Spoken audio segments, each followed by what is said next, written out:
Фрчат кривични пријави во Берово. Вчера градоначалникот Драги Наџински до основното јавно обвинителство му поднел кривична пријава на председателот на Советот Јован Матеничарски, кој е и председател на опозицијската СДСМ во Берово, со која се сомничи Матеничарски дека ја злоупотребил службената положба и овластување, како и за несовесно работење и фалсификување документи.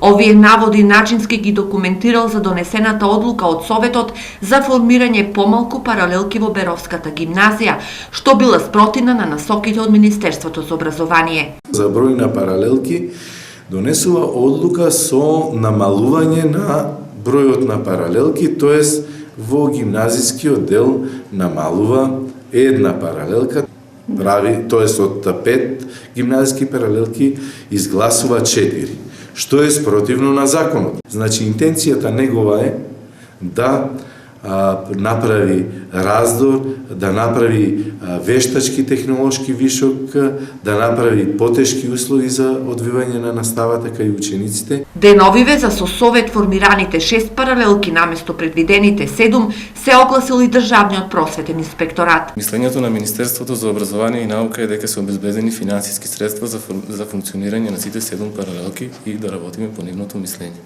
А одлуката која ја добивме, односно известувањето кое го добивме од Државниот просветен инспекторат е согласно со Министерството за образование и наука дека учебната година почнува на 1 септември и до тогаш требало сите засегнати страни, како и Советот на општина Берово, да донесат одлука, а не да донесат одлука на 26 септември. За Матеничарски оваа пријава не е за коментирање, туку обид за дефокусирање на беровската јавност. Како поинаку да ја коментирам пријавата, освен дефокусирање на јавноста пред изборите од познатите криминали и актуелни кривични пријави на Наџински. Му порачувам на Наџински да се фокусира на неговите кривични пријави.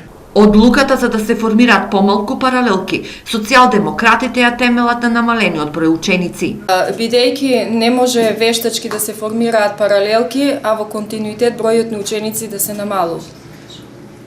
Значи, во последно време има опаѓање на бројот на ученици, за да си надокнадат часови партиски вработените кадри на владеачката партија, се формираат повеќе паралелки, а намален бројот на ученици. Разврската на пријавата сега е во раците на обвинителството, но се поизвестно е дека лутите ривали на општинско ниво, СДСМ и ВМРО ДПМН, кои ја делат локалната власт во Берово, ќе се пресметуваат и во судница.